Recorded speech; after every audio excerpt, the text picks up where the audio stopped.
Drama serial हद की आने वाली किस्त में अब उल्टा चोर कोतवाल को डांट रहा है। जिनिया फोन करती है और फरियाल से कहती है कि तुमने मेरी जिंदगी बर्बाद कर दी है और मेरी खुशियों को तुम निगलना चाहती हो। जिस पर फरियाल कहती है कि ऐसा क्या हो गया, हालांकि तुमने मेरा नुकसान किया है और मेरे और जरार के दरमियान तुमने दूरियां पैदा की हैं, जिसकी वजह से आज जरार मुझसे छिन चुका है। जिस पर आखिर से जिनिया कहती है कि तुमने शांति को ऑफिस में लाया और ये मेरे लिए परेशानियां बढ़ा दी हैं। जिस पर आगे से फरियाल कहती है कि ऐसा मैंने कुछ भी नहीं किया, ये सब कुछ करने वाला कोई और नहीं बल्कि तुम्हारा अपना शौहर शहराम है और शाइनज़े उसकी बहन है, और अगर वो उसको ऑफिस में लेकर आया है तो उसकी मर्जी शामिल है, इसमें मेरा कोई कसूर नहीं है और तुम मुझे ये बातें सुनाना बंद करो। जिस पर जिनिया तो पहले ही गुस्से से उसका बुरा हाल है, वो काफी फरियाल को बातें सुनाती है और इसी गुस्से के आलम में वो अपनी माँ के सामने जाती है और माँ से कहती है कि अब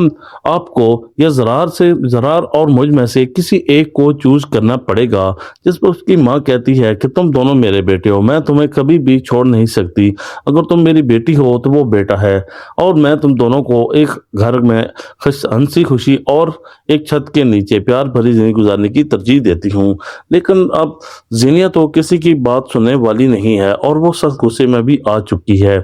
जबकि अब दूसरी तरफ शहराम को भी अनकरीब इस हकीकत का पता चल जाएगा कि जिनिया किस वजह से बीमार हुई है और उसकी ये हालत किस वजह से हुई है, क्योंकि जिनिया को तो पहले दिन से ही अपने कैरियर पसंद था और वो अपने कैरियर के अलावा उसे कुछ भी नज़र नहीं आ रहा था। हालांकि शहराम बच्चों का बहुत ज़्यादा शौकीन है और उसे बच्चे बहुत ज़्यादा पसंद और अच्छे भी लगते हैं, इसलिए जब वो घर में पिक्चर देखता है तो उसके जहन में आता है कि हो सकता है ये जिनिया ने पिक्चर घर में इसलिए रखी हो कि मुझे बच्चे और बेबी पसंद हैं। लेकिन उसे तो अब इस बात का इल्म नहीं है कि जिनिया उसके पीछे क्या गुल खिला चुकी है और किस हद तक गिर चुकी है कि उसने अपने कैरियर के खातिर ही उसके बेटे को मार दिया है। जिसके बाद जब ये सूरत हाल शहराम के सामने आएगी तो वो बहुत ज़्यादा परेशान हो जाएगा और वो कभी भी जिनिया को अपनी ज़िंदगी में नहीं रखेगा, क्योंकि कोई भी वालिद ये बर्दाश्त नहीं कर सकता कि उसकी बीवी उसके साथ ये जुल्म करे और वो उसको बर्दाश्त करे, ये नामुमकिन है। जबकि जरार और महक की ज़िंदगी तो अब बहुत अच्छे से चल चुकी है, लेकिन कभी भी जिनिया की माँ ये नहीं चाहेगी कि महक इस घर में अच्छे तरीके से रहे। और ये बात अब नबीला को भी और महक के वालिदैन को भी मालूम हो चुकी है कि जरार और महक अगर हंसी खुशी रह सकते हैं तो उनकी खुशियों का कातिल कोई और नहीं बल्कि उनकी जरार की अपनी माँ है। और वो